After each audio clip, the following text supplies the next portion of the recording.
कार्यकर्त्यांनो, मला तुमचा असा अंत नका दाखवू. चिंचेवाडीत वायभासे परिवाराचे पंकजा मुंडेंकडून सांत्वन. आपल्या सर्वांचं दैवत जेव्हा आपणाला सोडून गेले तेव्हा मला दुःख अनावर झाले होते. वडील गोपीनाथ मुंडे गेले तेव्हा मी हतबल झाले होते. पण सर्व कार्यकर्त्यांनी मला धीर, आधार, प्रेम दिल्यानं न खचता त्यांच्या पावलांवर पाऊल ठेवून राजकीय, सामाजिक प्रवास सुरूच ठेवला. निवडणुकीत हार जीत सुरूच राहते. एका पराभवाने खचून जाऊ नका. कार्यकर्त्यांनो, मला तुमचाच आधार आहे. मला समर्थन देताना मग असा अंत मला दाखवू नका, अशी भावनिक साथ पंकजा मुंडे यांनी कार्यकर्त्यांना दिली. चिंचवाडी तालुका आष्टी येथील कार्यकर्ते पोपटराव वायभासे यांनी पंकजा ताईंचा पराभव सहन न झाल्यानं जीवनयात्रा संपवली.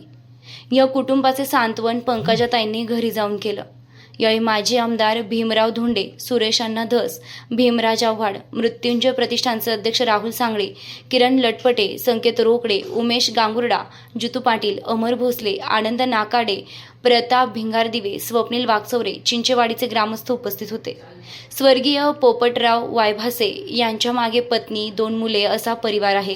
या सर्वांचे सांत्वन पंकजा मुंडे यांनी केलं.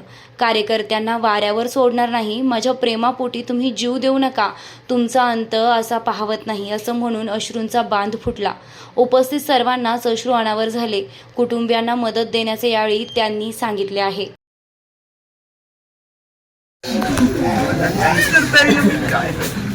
लय व्हायबल नव्हता बस शेवटचा कोण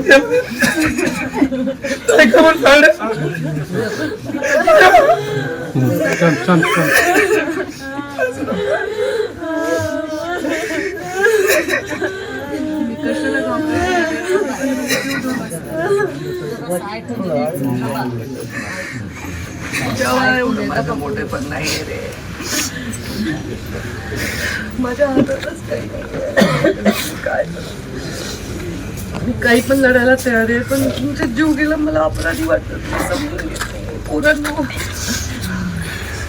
असं वाटतं.